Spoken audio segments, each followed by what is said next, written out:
ఏపీలో రేసు గుర్రాలను ప్రకటించింది బీజేపీ. 111 మందితో బీజేపీ విడుదల చేసిన 5వ లిస్టులో ఏపీలో 6 అభ్యర్థుల పేర్లను ఖరారు చేసింది. పొత్తులో భాగంగా తమకు వచ్చిన 6 లోక్సభ స్థానాల్లో అభ్యర్థుల ఎంపికకు భారీ కసరత్తు చేసింది. పొత్తులో భాగంగా బీజేపీకి 6 ఎంపీ సీట్లు, 10 ఎమ్మెల్యే సీట్లు దక్కాయి.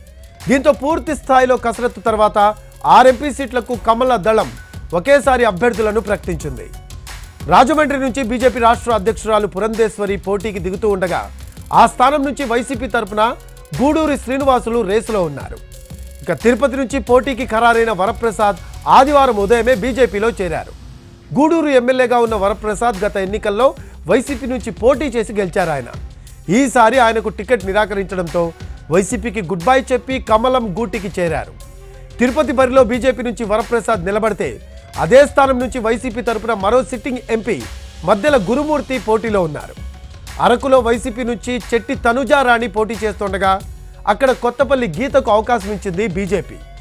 అలాగే టీడీపీ నుంచి బీజేపీకి వెళ్లిన సీఎం రమేష్ ఈసారి ప్రత్యక్ష ఎన్నికల బరిలో నిలబడుతున్నారు.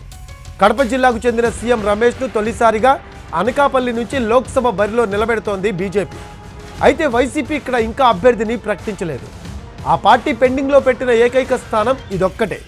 ఇక నర్సాపురం నుంచి ఎవరూ ఊహించని విధంగా భూపతి రాజు శ్రీనివాస వర్మను బీజేపీ బరిలోకి దింపుతోంది.